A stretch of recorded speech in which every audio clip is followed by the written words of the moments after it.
आय से अधिक संपत्ति के मामले में सीएम वीरभद्र सिंह पर सीबीआई ने कसा शिकंजा। सीएम वीरभद्र सिंह के घर के साथ साथ 11 जगहों पर की गई छापेमारी। बेटी की शादी के मौके पर घर को किया गया सील। इनकम से ज्यादा प्रॉपर्टी रखने के मामले में आज सीबीआई ने हिमाचल प्रदेश के मुख्यमंत्री वीरभद्र सिंह के घर छापेमारी की।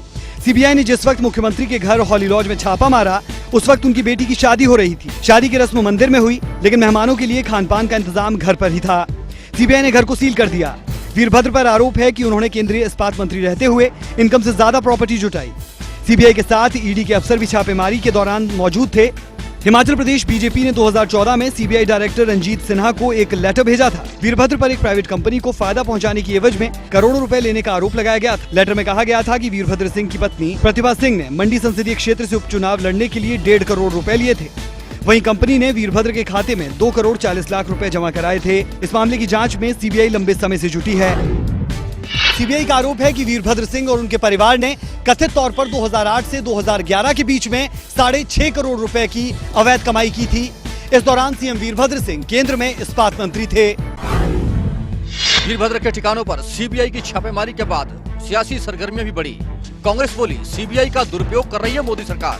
भाजपा ने आरोपों को नकारा, कहा इस्तीफा दे सीएम। आज माननीय प्रधानमंत्री जी से पूछना चाहता हूं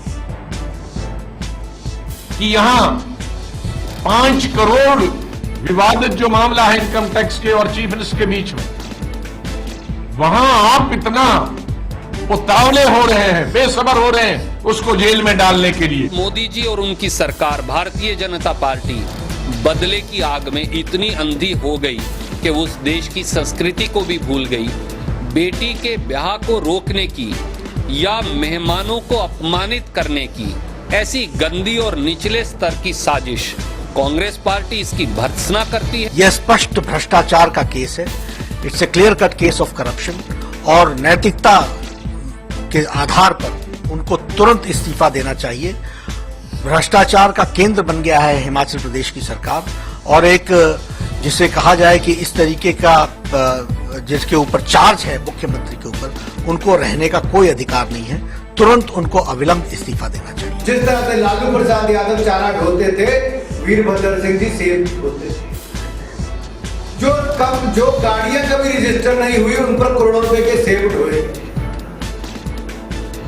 जिस कंपनी ने एक बिजली का पावर प्रोजेक्ट लिया, उसको चोरी छिपे बिजली का प्रोजेक्ट दे दिया और एक फर्जी कागज के आधार पर दे दिया, जबकि कोर्ट में कहा था कि हमको नहीं।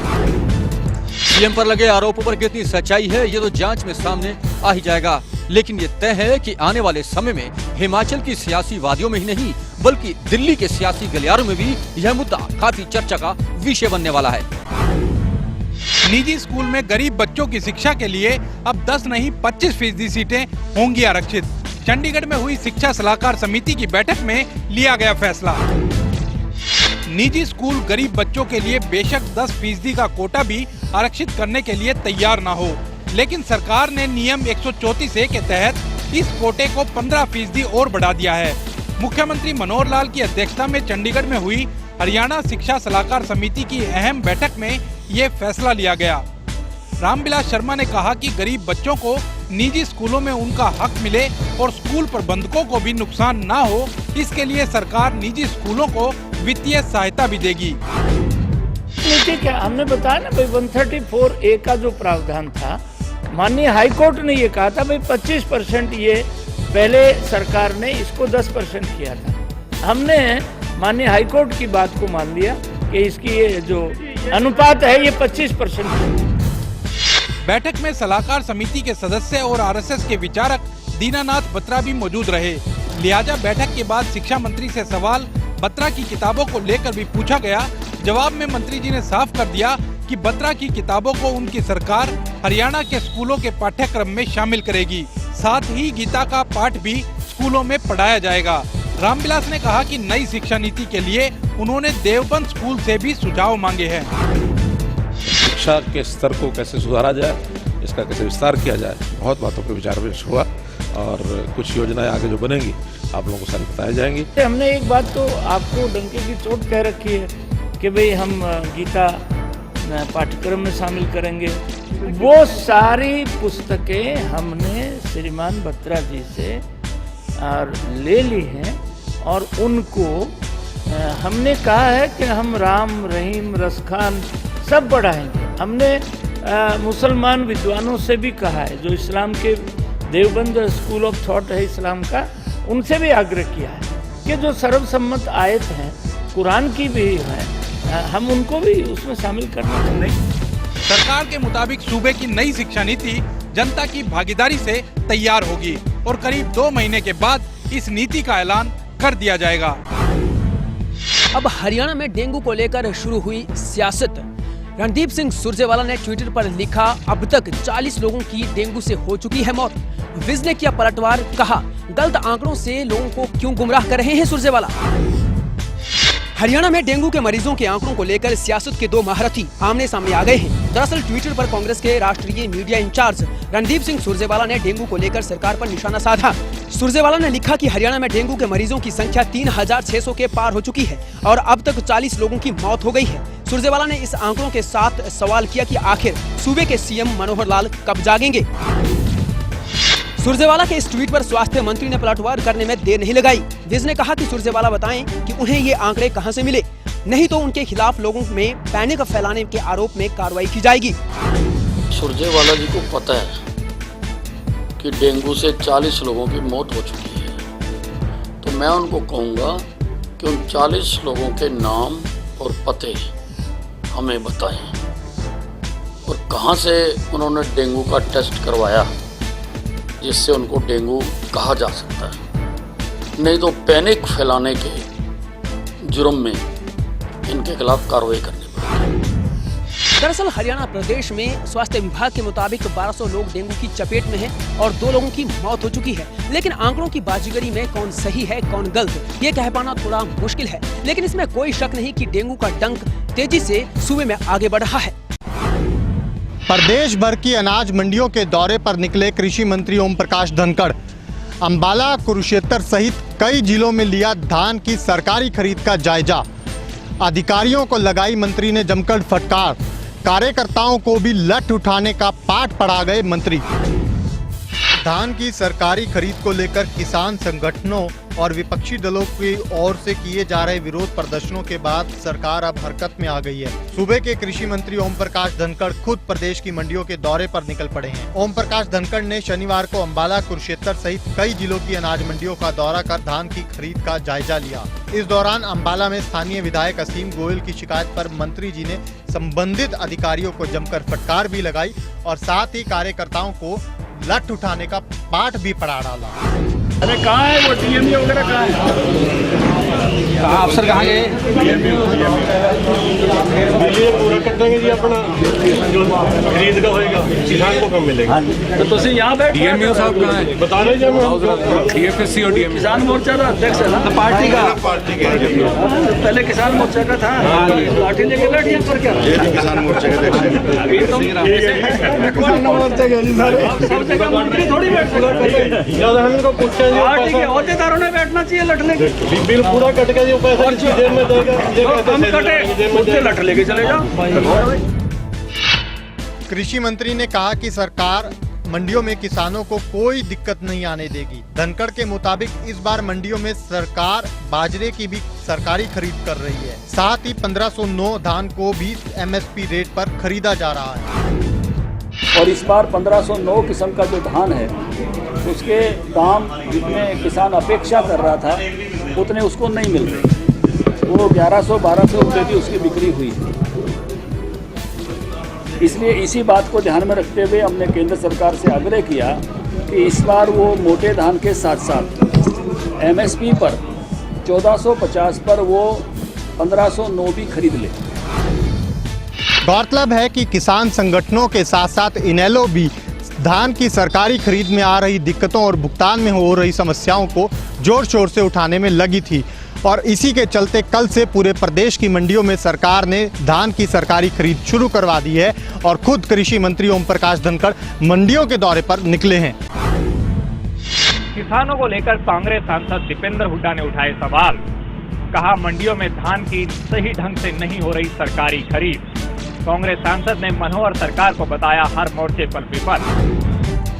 धान की सरकारी खरीद को लेकर कृषि मंत्री ओम प्रकाश धनखड़ बेशक सूबे की अनाज मंडियों का दौरा कर पुख्ता प्रबंध होने का दावा कर रहे हों, लेकिन कांग्रेस को सरकार के दावे में दम नहीं लगता। रोहतक से कांग्रेस सांसद दीपेंद्र हुड्डा ने आज दिल्ली में ईटीवी से बातचीत करते हुए सरकार पर किसानों की अनदेखी का आरोप लगाया। हरियाणा के में जो है किसानों का कोई स्थान नहीं है। मैं समझता हूं कि इस बात को लेके जो है सरकार को जवाब देना चाहिए। जो पीछे हमारी 3-4 दिन पहले जो रैली हुई रामलीला ग्राउंड में, जिस तरीके से लाखों का हुजूम उसमें उमड़ के आया, वो स्पष्ट है कि हरियाणा का किसान त्रस्त है और इस सरकार से निराश है। और क्या जो है तो किसान की भूमि अधिग्रहण के बिल की तो लड़ाई लड़ी थी, मगर किसान की जो फसल की असली लड़ाई है, स्वामीनाथन कमीशन की असली लड़ाई है, उस लड़ाई को भी लड़ने का हम आगे काम करेंगे अगर सरकार सही से जवाब नहीं देती। हाल ही में केंद्रीय मंत्री वेंकैया नायडू की ओर से हरियाणा के सीएम मनोहर लाल को गुड गवर्नेंस का अवार्ड दिए जाने पर भी दीपेंद्र ने चुटकी ली और कहा कि बीजेपी सरकार को गुड गवर्नेंस नहीं, नॉन गवर्नेंस का खिताब मिलना चाहिए। वेंकैया जी ने गुड गवर्नेंस के लिए सम्मानित किया हरियाणा से, तो यानी कि ये नॉन गवर्नेंस को अगर आप गुड गवर्नेंस बताएंगे, प्रदेश में जाके आप किसी वर्ग से पूछो कि ये क्या गुड गवर्नेंस है। आप प्रदेश में जाके कर्मचारियों से पूछो, जिनकी छटनी की जा रही है अस्थायी कर्मचारी, उनसे आप पूछो। आप कर्मचारियों का जिनका वेतन पंजाब स्केल का वायदा करके सरकार बनी और वापस वादे से पलट गई, उनसे पूछो। बड़े बुजुर्गों से पूछो, जिनको अपने कोई बीमार हो जाता था उसके अपने घर पे अपनी चारपाई पे पेंशन मिलती थी, अब वो चारपाई को लेके बैंक में जा रहे हैं अपनी पेंशन को लेने। सच्चाई लोगों को पता है, ये कोई गुड गवर्नेंस नहीं है, ये नॉन गवर्निंग सरकार है, नॉन गवर्नेंस है, ये जीरो गवर्नेंस है।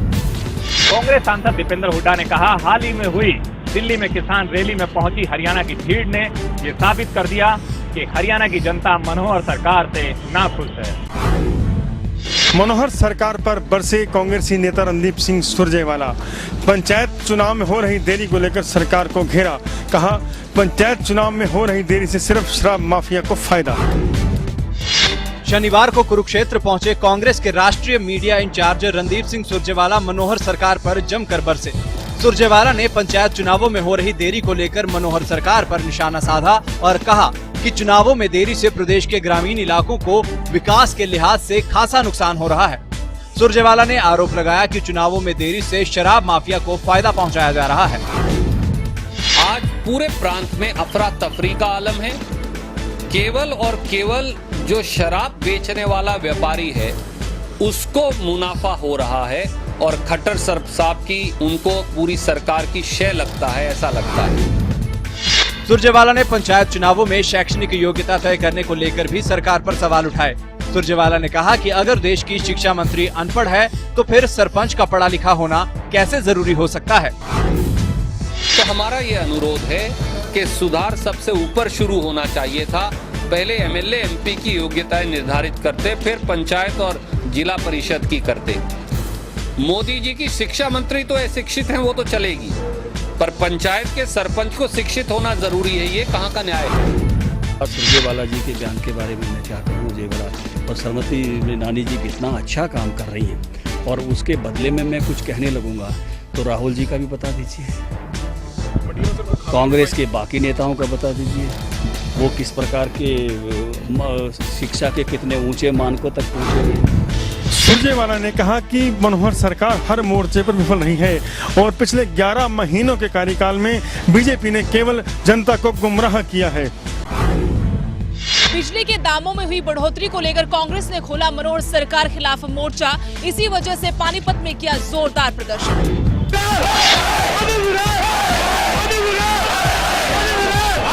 कांग्रेस ने बिजली की बढ़ी हुई दरों को अब मुद्दा बनाना शुरू कर दिया है। पार्टी ने बढ़े हुए बिजली के बिलों के खिलाफ शनिवार को पानीपत के लाल बत्ती चौक पर जोरदार प्रदर्शन किया। कांग्रेस नेताओं ने कहा कि 11 महीने पहले उनकी सरकार के वक्त बिजली का बिल 5 रुपए प्रति यूनिट की दर से आता था, लेकिन अब लोगों से 11 रुपए प्रति यूनिट की दर से बिजली का बिल वसूला जा रहा है। बिजली का जो बिल बढ़ के आए हैं, घरों के, फैक्ट्रियों के, त्राई मची हुई है, सारी दुनिया आ रही है, इसलिए सरकार का विरोध कर रहे हैं कि इन बिलों को वापस लो, बढ़े हुए बिलों को। किसी आदमी की पोजीशन नहीं कि इस हालात में इतने पैसों का बिल दे। बिजली के बिलों को लेकर पानीपत के व्यापारी भी मनोहर सरकार से खासे नाराज हैं और व्यापारियों ने 30 सितंबर को पानीपत बंद करने का फैसला किया है। कांग्रेस ने भी व्यापारियों का साथ देने का मन बना लिया है।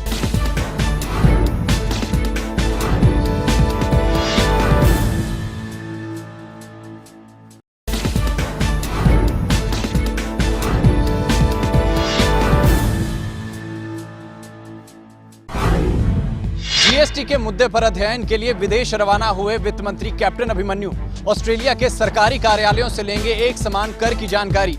कई दूसरे राज्यों के वित्त मंत्री भी रहेंगे मौजूद। हरियाणा के वित्त मंत्री कैप्टन अभिमन्यु ऑस्ट्रेलिया दौरे पर रवाना हो गए हैं। वित्त मंत्री भारत सरकार के एम्पावर कमेटी के प्रतिनिधिमंडल के साथ रवाना हुए हैं। इस दौरान देश और प्रदेश में जीएसटी लागू करने के लिए क्या क्या जरूरतें हैं, इस पर ऑस्ट्रेलिया दौरे पर अध्ययन किया जाएगा। दरअसल केरल के वित्त मंत्री के.एम. मनी की अध्यक्षता में एक प्रतिनिधिमंडल बनाया गया है, जिसमें हरियाणा समेत देश के सभी राज्यों के वित्त मंत्री और एक्साइज एंड टैक्सेशन मंत्री और अधिकारियों को शामिल किया गया है। ये प्रतिनिधिमंडल ऑस्ट्रेलिया के सिडनी और कैनबेरा में सरकारी कार्यालयों में अधिकारियों से मिलकर जीएसटी पर अध्ययन करेंगे। वित्त मंत्रियों का ये प्रतिनिधिमंडल करीब एक हफ्ते तक जीएसटी के मुद्दे पर अध्ययन करेगा और 3 अक्टूबर को वापस देश लौट आएगा। जाट आरक्षण पर खुलकर बोले मनोहर के मंत्री कर्णदेव कंबोज। कहा, लाठी डंडों के दम पर आरक्षण मांगने वालों से सख्ती से निपटेगी सरकार। साथ ही कर्णदेव कंबोज आर्थिक आधार पर आरक्षण देने की वकालत करते नजर आए। सूबे के खाद्य एवं आपूर्ति राज्य मंत्री कर्णदेव कंबोज ने जाट आरक्षण पर दो टूक कहा है कि उनकी सरकार लाठी डंडों के दम पर आरक्षण मांगने वालों से सख्ती से निपटेगी। कंबोज इंद्री में कार्यक्रम में शामिल होने के बाद मीडिया से बात कर रहे थे। इस दौरान कंबोज ने जातिगत की बजाय आर्थिक आधार पर आरक्षण देने की भी वकालत की।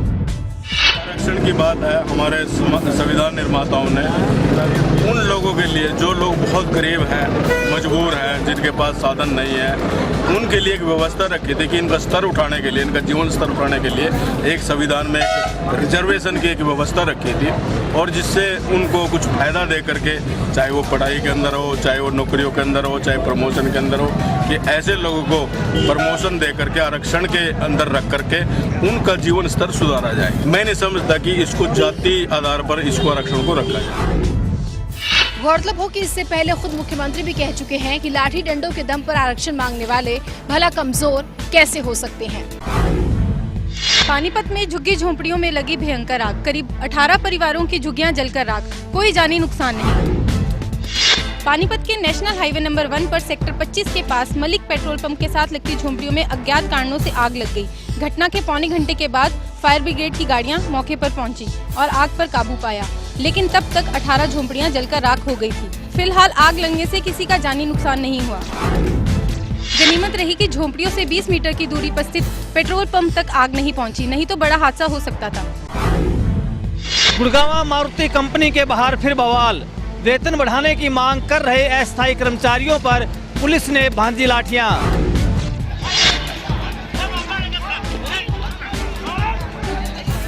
हंगामे की ये तस्वीरें गुड़गांव के मानेसर में बने मारुति प्लांट की हैं, जहां पुलिस प्रदर्शन कर रहे कंपनी के अस्थायी कर्मचारियों को लाठी के दम पर खदेड़ रही है।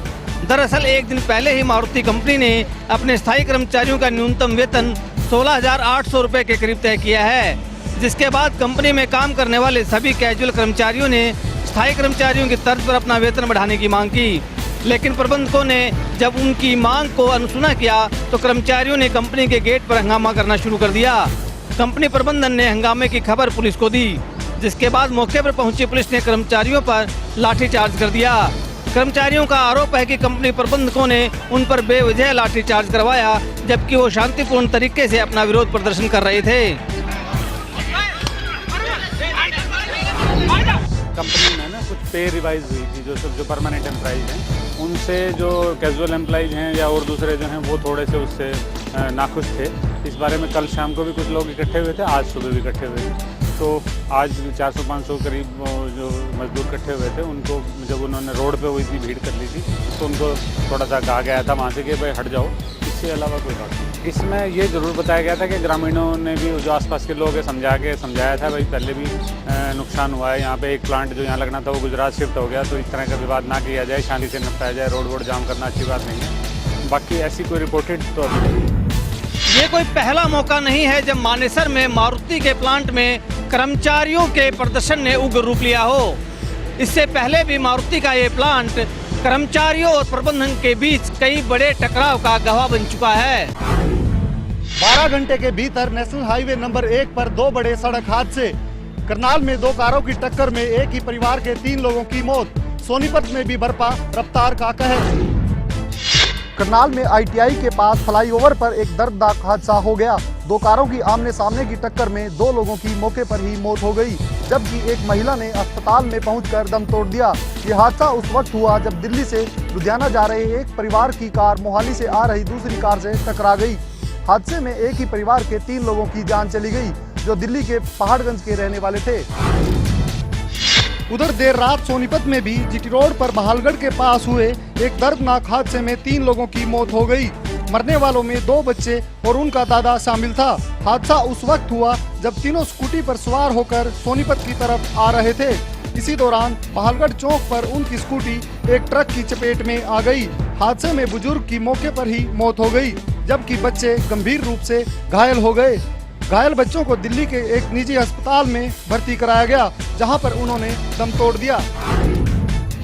दोनों ही हादसों में रफ्तार एक बड़ी वजह रही। फिलहाल 12 घंटे के अंदर GT रोड पर हुए 2 बड़े सड़क हादसों से 2 परिवारों को गहरा सदमा लगा है। हिसार में कुएं में इंजन को ठीक करने उतरे किसान की मौत। जहरीली गैस की चपेट में आने से गई जान, दूसरे किसान की हालत गंभीर। हिसार के चौधरीवास गांव के गावड़ रोड पर खेत में बने कुएं में इंजन को ठीक करने उतरे 2 किसान जहरीली गैस के कारण बेहोश हो गए। इनमें से एक किसान के अस्पताल ले जाते वक्त मौत हो गई, जबकि दूसरे की हालत गंभीर बनी हुई है। बताया जाता है कि ये कुआं 2 महीने से बंद था और दोनों किसान कुएं में उतरने के करीब 15 मिनट बाद ही जहरीली गैस की चपेट में आ गए। किसानों के शोर मचाने पर पास में ही काम कर रहे दूसरे किसानों ने कुएं से इन दोनों किसानों को किसी तरह बाहर निकाला और अस्पताल ले जाने लगे। तभी एक किसान ने दम तोड़ दिया। जब पानी थे हम नीचे गए तब गैस थी अंदर भी, हमको भी साथ दम घुट रहा था। हमने पल्ली बांधी यहाँ से, फिर रस्सा बांध के फिर ऊपर खिंचवाया। गौरतलब है कि कल शाम को दोनों ही किसान कुएं में इंजन को ठीक करने के लिए उतरे थे, लेकिन जब आज सुबह नरेश और पालाराम कुएं में उतरे तो जहरीली गैस के कहर से बच नहीं सके। गोहाना में PNB की ATM मशीन ही उखाड़ कर ले गए चोर। रात के समय दिया वारदात को अंजाम। ATM पर नहीं थी सुरक्षा गार्ड की तैनाती। गोहाना में चोरों के हौसले इस कदर बुलंद है कि शुक्रवार रात चोर गोहाना की नई अनाज मंडी के सामने से PNB की ATM मशीन ही उखाड़ कर ले गए। बताया जाता है कि चोरों ने रात के वक्त इस वारदात को अंजाम दिया। पूरी वारदात में बैंक की भी बड़ी लापरवाही सामने आई है। बैंक की ओर से ATM पर सुरक्षा के कोई प्रबंध नहीं किए गए थे। फिलहाल ATM में कितना कैश था और इसकी अभी तक जानकारी नहीं मिल पाई है। गोहाना में ATM चोरी के कई और मामले भी पहले सामने आ चुके हैं, लेकिन हैरानी की बात यह है कि पुलिस के हाथ अभी तक बिल्कुल खाली ही हैं।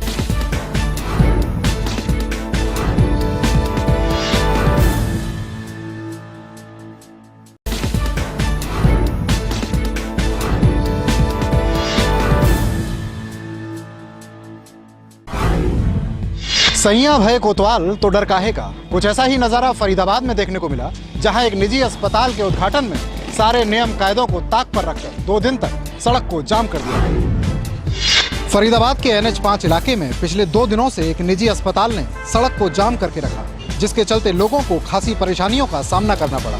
दरअसल इस अस्पताल का आज उद्घाटन होना था, जिसमें शामिल होने के लिए बीजेपी के राष्ट्रीय महामंत्री अनिल जैन आए। चूंकि सत्ताधारी पार्टी के नेता इस कार्यक्रम में शामिल थे, इसलिए आयोजक को कोई डर नहीं था और 2 दिनों तक शहर की सड़कें जाम रही और लोग परेशान होते रहे। उचित तो नहीं है, लेकिन सर ऐसा है कि जाम की वजह से सबको परेशानी हो रही है। हमें खुद को भी, हम एक मैकेनिक हैं, ट्रायल लेने में हमें परेशानी होती है। जब इस बारे में बीजेपी के राष्ट्रीय महामंत्री अनिल जैन से पूछा गया तो उन्होंने इस बात की जानकारी होने से इनकार कर दिया और सड़क जाम करने के मामले में जांच करने की बात कही।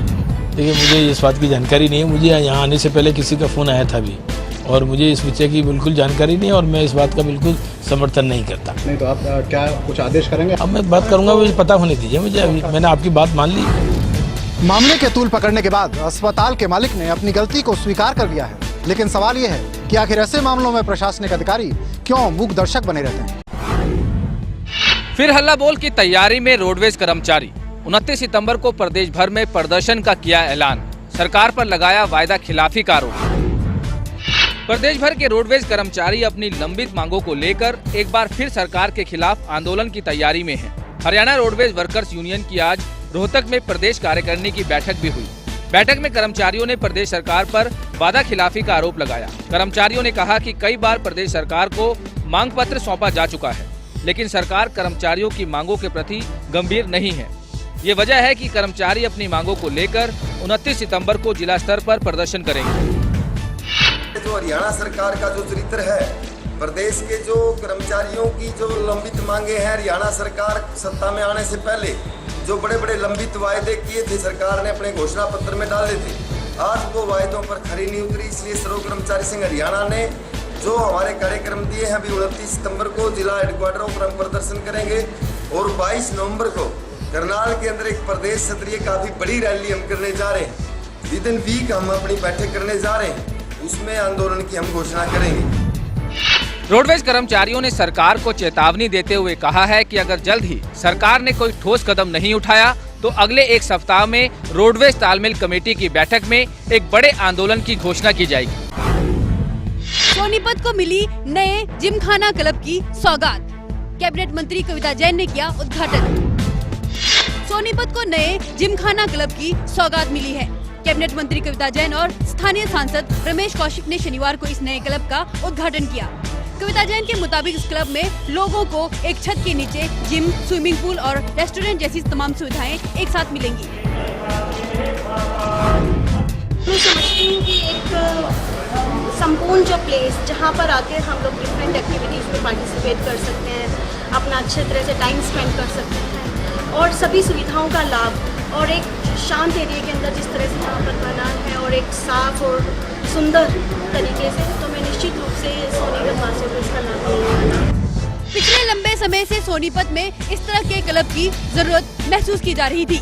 उम्मीद है कि इस क्लब द्वारा सोनीपत के लोगों को काफी फायदा पहुंचेगा।